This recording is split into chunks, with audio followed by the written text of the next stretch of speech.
Hello, today we're going to talk about a parallel compression, which is a technique that will make your music and especially your drums sexier than ever. Let's have a look. Okay, so here we have our project, and I'm going to play the parallel compression first, and after we're going to talk about what to do. So here is my demo, simple tracks, and I'm just going to quickly add the parallel compression to all the channel. And as you can see, there is a substantial difference on the dynamic and the power of the sound. So what is happening here? Here is the dry signal. I am sending the signal to a parallel compression, which is on a return channel. And basically, I'm having my dry signal and the parallel compression signal mixed together with the dry signal. So parallel compression, or also called New York compression, it's a technique that has been made in the 70s, I believe. And basically, in a nutshell, you have your dry signal mixed with a much more powerful signal of the same signal, blended together to form a unique, much powerful sound. So that's the parallel compression in a nutshell. So let's try this on a drum here. So, well, first things, this is the device I'm going to use today. It doesn't have to be always this one. It can be various different devices of compression. This one, it's a free parallel compression that I found a few years ago on the internet, which is here. I will put the link in the description to download it. It's free download. You can also decide to give a donation if you want to, which is always much more advisable. But yeah, you can download it for free. And what you're going to do is just you put this one on a return channel, and you have here various type of control. You have squash and snap. So let's try them on. So let's just put my drum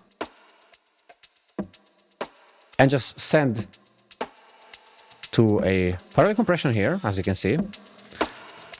And as I'm modifying the squash, attack ratio and threshold, and the snap attack ratio and threshold, you will see the sound will be slightly changed.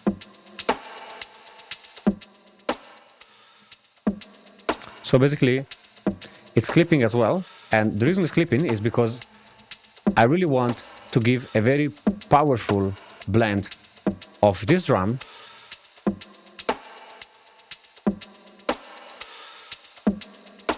yeah.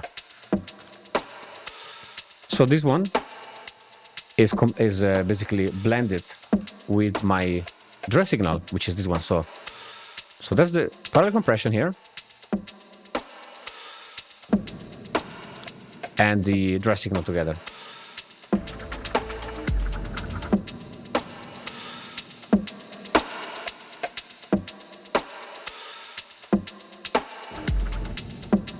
I'm just gonna remove it. So that is what is happening with the parallel compression. You are mixing the dry signal with the wet signal. So let's start with another one. And you can see that this signal, it's really much squashed right now. So in this case, I will just put a bit less decibel on the return, because I don't really want to have the squash signal to be overwhelming to my dry signal.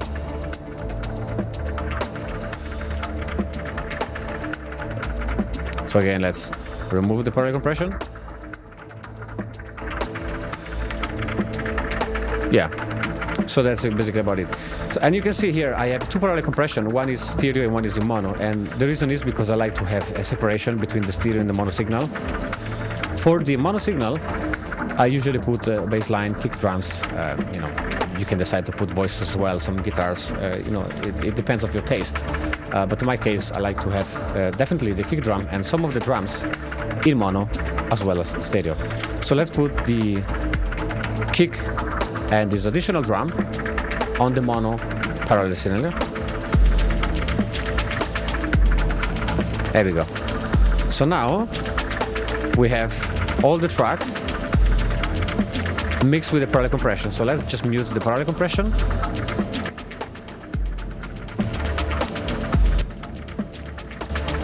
So you can see you are basically giving life to your track, and since I found out parallel compression, my production, my sound has been improved a lot, and it's really useful for any type of music, really.